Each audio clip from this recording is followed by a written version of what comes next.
So what elements would you include within a customer experience strategy?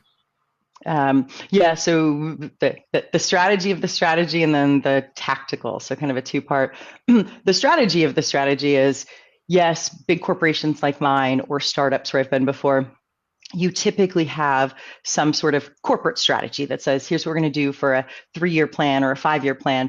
And then siloed from that is what's your product strategy. And then siloed from that is what's your customer success or customer experience strategy. And all of those silos are completely felt by the customer, right? And we can talk about unifying channel and omni-channel, all that. It just sucks. It just sucks for the customer. And so the strategy of the strategy is, how do you get folks to come up with a strategy that is truly customer centric? And so that level of unification between product, marketing, sales, IT, customer experience, as it were, that has to be the number one tool in the toolbox, is almost like a unified brand out to the market, because in the absence of that, you just have this really shitty experience that's siloed and people feel that.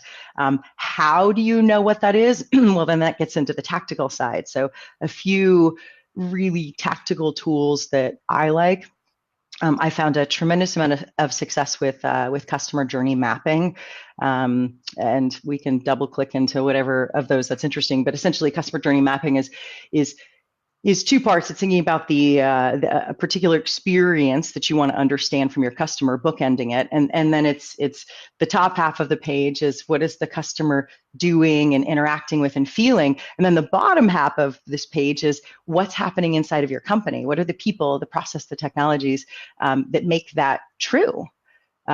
And if it's awesome, what makes that true? And when it sucks, like it does for a lot of customers at a lot of companies, why is that? And it becomes less about finger pointing of, oh, that's product's fault, or, oh, that's just sales. It becomes this unifying voice of, why does this suck and how do we fix it?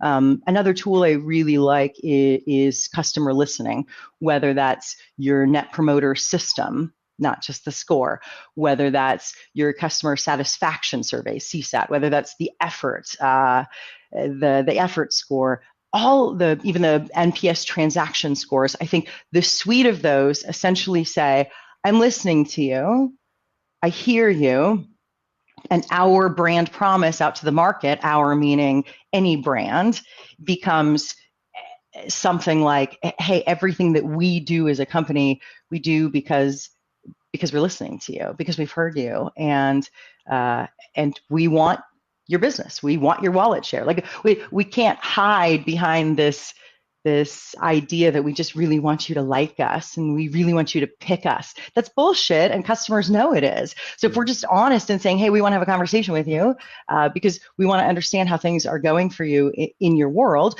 your business, your thousands, hundreds, tens of thousands of customers, their business is changing at a rate that you as the company, you don't necessarily understand, because you don't use your product every day. You sell the product, you service the product. They use the damn thing every day. And so that kind of customer listening, inclusive of customer advisory boards, I think that suite of tools is it's super helpful. And I have found over a long time of doing this, it is one of the most powerful levers for getting a lot of us inside of companies that are super arrogant, that we are the smartest ones in the room because we are in product, we're in customer experience, we're in IT. It is a humbling baseline that says, let's put that shit aside. It actually isn't true what you think. Like going out to the market and just saying, we've changed, or we have a new 2.0, that's a lot easier than actually doing the work.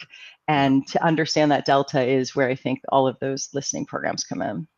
Sweet. So, I mean, I'll get back into that later with the whole listening thing, and I want to talk to you a bit about NPS and CSAT and other things like that. But one thing you mentioned, which I really like, is, of course, the journey mapping and taking it that step further, mapping what the customer does, but also mapping what the company does. And there's a wicked analogy I like when it comes to that, and it's thinking about like a duck on the water. If you have read my book, Foundations for Customer Centricity, then you will have seen it. But anyways, it's basically the top half of the duck that everyone can see is the customer experience. That's the bit everyone can look at and can see it. And usually the customer experience guys only focus on that, and they make the feathers a bit more fluffy, and they put bow on the duck's head and they'll put some lipstick on the duck, which is weird, but they'll do that. And then they'll look at it and go, yep, that looks a lot better. But they'll never look below the surface to see that maybe the legs are all crippled and dangling. And right.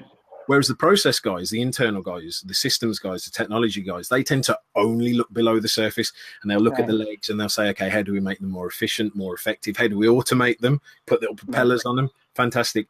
However, if they never take their head above the surface and say, well, actually, which direction is this duck actually facing? For all they know, they could just be making the duck go faster into the blades of a boat.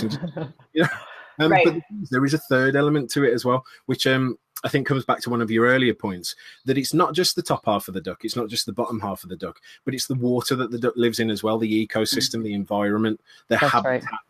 And of course, that's our culture.